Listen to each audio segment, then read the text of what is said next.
আজকে ইলিশ মাছেরই কিন্তু দুটি রেসিপি হবে, তো সবাই কিন্তু সাথে থাকবেন আর ভিডিওটা শেষ পর্যন্ত দেখার চেষ্টা করবেন, কারণ একটা ভিডিও তৈরি করার পেছনে কিন্তু অনেকটা শ্রম, অনেকটা গল্প থাকে। তো এই যে দেখুন, আমি কিন্তু দুটো উইক সাইজের ইলিশ মাছ নিয়ে নিয়েছি। কি শুনতে পারলেন না? কি বলেছি? Big size. বিগ সাইজ এরকমই যে হাতের মুঠোয় চলে আসছে। আর এই বিগ সাইজের ইলিশ মাছের দামের কেজি কিন্তু বিগ, মানে বড় সড়ো দামটাও অনেক। 700 টাকা কেজি। এই ছোট্ট ছোট ইলিশ মাছের কেজি নিয়েছিল 700 টাকাই বলল। তো যাই হোক, 700 টাকা দিয়ে ইলিশ মাছের কেজি নিয়ে আসছিল। আর আমি এই দুইটাই কিন্তু ইলিশ মাছ বড় সাইজ, আর যে তিনটা আছে ওগুলো একদম ছোটো ছোটো। তো ইলিশ মাছগুলো যেমনই হোক না কেন এখন তো কেটে খেতে হবে, সিজন চলে গেলে তাও পাবো না। আর এদিকে ইলিশ মাছ ধোয়ার পরে চালটাও ধুয়ে নিলাম। ভাত খেতে হলে তো চাল ধুয়ে ভাত রান্না করতে হবে, শুধু তরকারি রান্না করলে তো আর হবে না। এই জন্য চালটা ধুয়ে ভালো করে কচলে কচলে ভাতটা বসিয়ে দিলাম। আর এদিকে ইলিশ মাছ কী দিয়ে রান্না করব, এই যে কচুরমুখী নিলাম আর বেগুন দিয়ে রান্না করব ভেবেছি, কিন্তু বেগুনটা ছিল না। দুটো দুন্দল ছিল, কচি কচি দুটো দুন্দল আর কচুরমুখী, আর 4 পিস মাছ নিব দু পেঁয়াজু রান্না করার জন্য। ইলিশ সর্ষে দিয়ে না রান্না করে আমার দু পেঁয়াজুটাই ভালো লাগে।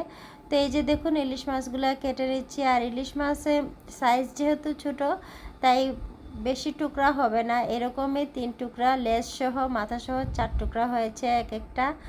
তো 4 টুকরা দিয়ে আমি 2 তরকারি রান্না করব, মানে 8 টুকরা। 4 টুকরা দিয়ে দু পেঁয়াজু আর 4 টুকরা দিয়ে হবে তরকারি।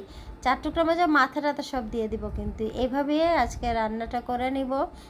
তো ইলিশ মাছের দু পেঁয়াজের পেঁয়াজটা কিন্তু সবাই খুব পছন্দ করে, আমার হাজব্যান্ড ছাড়া। আমরা মা ছেলে তিনজনেই কিন্তু পেঁয়াজ খুব পছন্দ করি।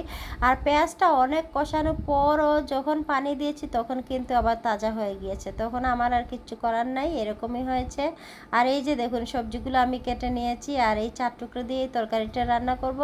আর দু পেঁয়াজটা হয়ে গেছে, ওইটা নামিয়ে নিয়েছি। এখন আমি তরকারিটা সম্ভার দিয়ে দিব 5 ফোড়ন দিয়ে। কালো জিরে দিয়েও ভালো লাগে, অনেকে আবার জিরে দিয়েও দেয়, তবে আমার 5 ফোড়নের ফ্লেভারটা ভালো লাগে, তাই আমি 5 ফোড়ন দিয়ে এই মাছের তরকারিটা রান্না করে নেব। আর প্রথমেই আমি একটু তেলের মধ্যে একটু কষিয়ে নিলাম। তো কষিয়ে নেওয়ার পরে তো পানি দিয়ে দিব পরিমাণ মতো, তারপর জিরে বাটা সব কিছু দিয়ে নামিয়ে নেব। আর ইলিশ মাছের রান্না সবচেয়ে সহজ, সব কিছুতেই ইলিশ মাছ মানা, শুধু জিরে বাটাটা দিলেই হয়, এখানে কোনো আদা বাটা দিতে হয় না, কিছুই লাগে না।